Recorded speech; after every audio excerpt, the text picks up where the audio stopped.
Welcome to Student Fellowship. That's right.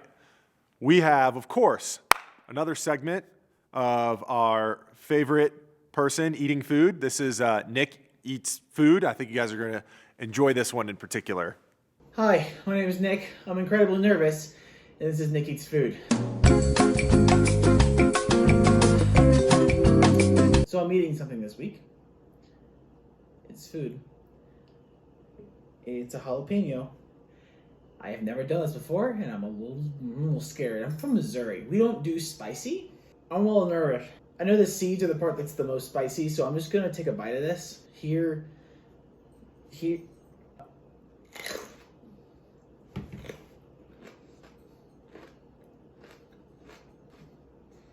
Crunchy. Oh. Oh no. Oh, good hot. Oh, it's not as bad. Not as bad as I thought it was. I thought it was gonna be a lot worse. There's a lot more seed in there than I thought. That part's not bad. My tongue's a little on fire. I'm not gonna eat that. That was good enough. It's good enough. I was like, oh, my tongue's on fire now. That was Nick Eats Food. Let me know what else I should hurt myself with, and I will maybe do it. Okay. See you guys soon.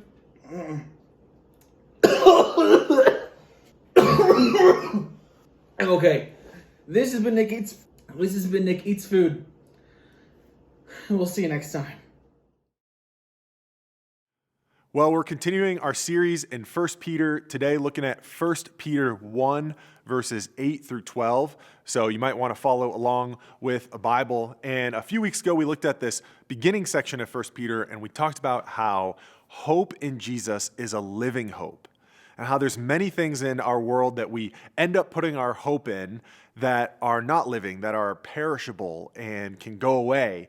But hope in Jesus is everlasting. It can't be destroyed. It's a living hope. Now, if you spent some time thinking about that and what that would mean for your life, you might have had the thought of like, okay, but what does that actually look like? Like, how can I be hoping in something that I can't see? And in fact, that might be one of the biggest difficulties you've struggled with in faith before, is how can Jesus and hoping in him make an impact in my life when I really can't see him or feel him or touch him, right? Like, we know that Jesus, of course, lived on earth and was a physical human, and we have historical documents that can prove that for us, but he's no longer with us. He's only with us in his spirit form, the Holy Spirit. And so how do I hope in him? Now, imagine for a second I told you that the key to a meaningful and happy life is donuts. You would know exactly what to do, right? That's a two-step process. Get some donuts, eat the donuts, right? Pretty tangible. Or what if I said the key to a meaningful and happy life is to join a team, right? Like, that's an easy process for you. Just think like, what am I interested in? Whether it be sports or a club of some kind or after-school club, and you just go join a team. There's some other things we may hear in our world that are a little bit less tangible, but things that we hear all the time that can make sense to us. Things like the key to a meaningful and happy life is accepting yourself. Like, learn to accept who you are, or express yourself. Like, look within yourself, find out, who you are, and then show that off without shame to the world. Or have confidence in yourself. We hear these things all the time, and we could think like, yeah, there's a process to that. Like, I could actually figure out what that looks like day in, day out for my life.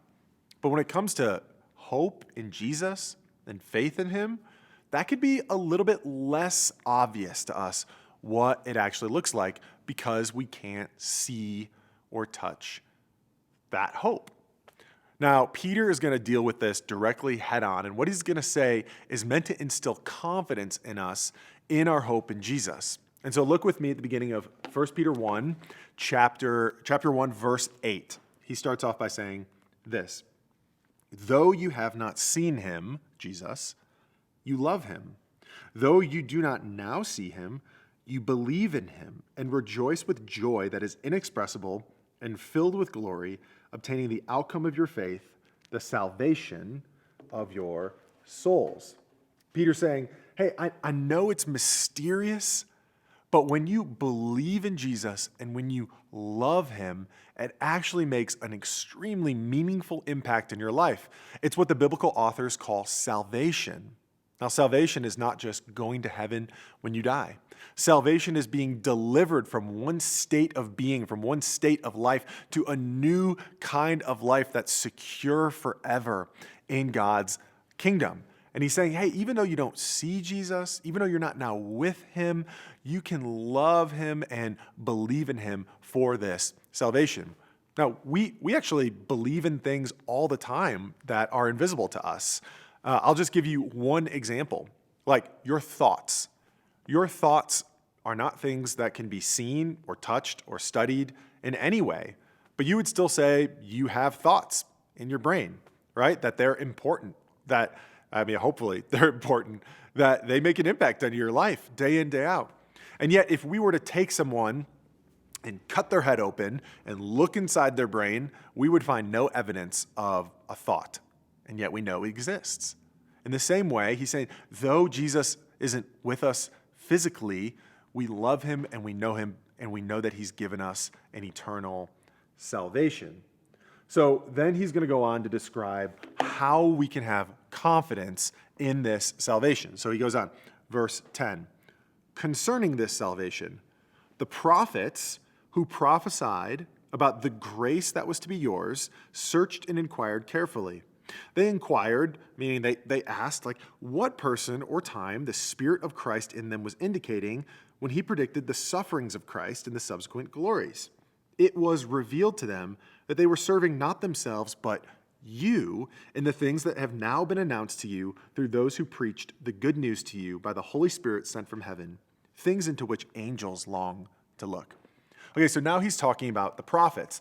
When he's discussing the prophets are those who came hundreds of years before Jesus in the Old Testament and revealed things about how God was going to save his people, give them grace through the person of Jesus. And so think about a prophet is someone who makes visible the invisible mysteries of God. We could say it like this: a prophet stands on the line between heaven and earth. So just this past week, many of you came out to the park and we played Capture the Flag. When you play Capture the Flag, there are two distinct sides, right? You've got your side, which you're safe on, you're trying to defend your flag, and you have the other team's side, where you can be tagged and where you're trying to get their flag, right? And that's like, imagine those two sides that are distinct from each other, like heaven and earth. Earth, the physical realm where we live, heaven, the spiritual realm where God lives. And actually, the whole point of the salvation that God has for us is not to deliver people from earth to heaven, but it's actually to combine heaven and earth, to see them married together so that the spiritual realm and the physical realm are one again. That's not where we live right now. We live with those two things as distinct. And prophets they'd be like standing on the line in the middle between the two sides, straddling the line, where they could communicate the things of heaven to the physical realm on earth. Now, many of these things were mysterious things about God. And what Peter is saying is that over time, the prophets revealed things that would come true in the message of Jesus. In fact, if you just go back and read through many of the prophets, we can see over 300 direct prophecies that then came true in the person of Jesus. I'll just give you a few examples. These are in the Old Testament. If you search through it, you can find these and many more. They said hundreds, sometimes thousands of years before Jesus came, that he would be an ancestor of Abraham, an ancestor of David, that he would be born in this tiny town called Bethlehem, that he would live in Egypt, that he would be rejected by his own people, that he would be born of a virgin, that he would enter Jerusalem on a donkey, that he would be betrayed for 30 pieces of silver. It's pretty specific, right? That he would be pierced in his death, and that he would raise from the dead. This and so many more specific, direct things said thousands of years before Jesus came true in the person of Jesus.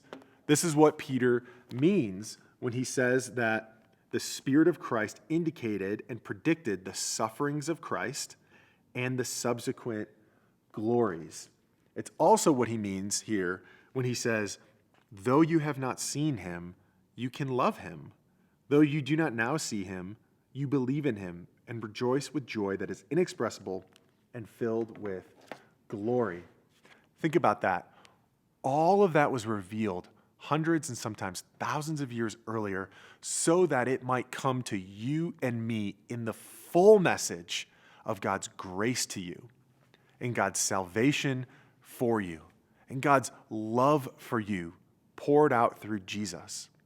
And so we can have confidence that hope in Jesus actually is real to us, that it can make an impact in our lives, that it can be meaningful for us, and that it can actually give us a direct way to respond to God and live in the here and now, because it's been revealed to us from thousands of years ago.